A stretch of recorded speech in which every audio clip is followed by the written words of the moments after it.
C'est-à-dire qu'en fait, c'est comme un corps qui va s'autoréguler parce qu'aujourd'hui, la société, avant, les sociétés, c'était des micro-sociétés. Donc, tu avais une certaine marge de manœuvre. Par exemple, quand tu avais une oppression, mais tu peux prendre le régime que tu veux, tu vois. Tu peux prendre, je sais pas, le Viet Cong vis-à-vis de l'État colonial. À un moment, c'était des fermiers, il y avait peu de choses à perdre, il n'y avait pas Internet, il n'y avait pas la surveillance de partout. Tu pouvais, en passant par des tunnels, aujourd'hui, tu fais un tunnel, tu te fais attraper Oui. par... Où tu sors à New York, t'as vu les tunnels juifs à New York. Les tunnels de rabbin, ouais, à New York. Non, mais tu vois ce que je veux dire. Avant, tu avais une certaine marge de manœuvre. Aujourd'hui, si tu veux, l'être humain il a consenti à être domestiqué par confort. Ouais. Donc, on est extrêmement surveillable. Parce qu'on a beaucoup de confort et parce qu'on veut l'être aussi, tu vois. On veut savoir, on veut qu'il y ait des caméras dans la rue pour voir si on nous pique nos voitures, gna gna gna, bon.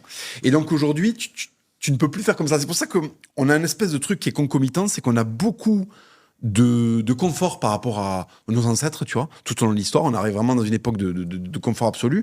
Et en même temps, l'État a jamais été aussi prédateur, mais d'une manière différente d'avant, tu vois. Et on peut pas prendre les armes, c'est fini, ça c'est désuet. Ce qui va pousser la fin de l'État, c'est à quel point il va devenir un gargantua, il pourra plus bouger. En fait, un État qui devient obèse, comme l'URSS, est un État qui peut plus courir après les gens qu'il doit taper.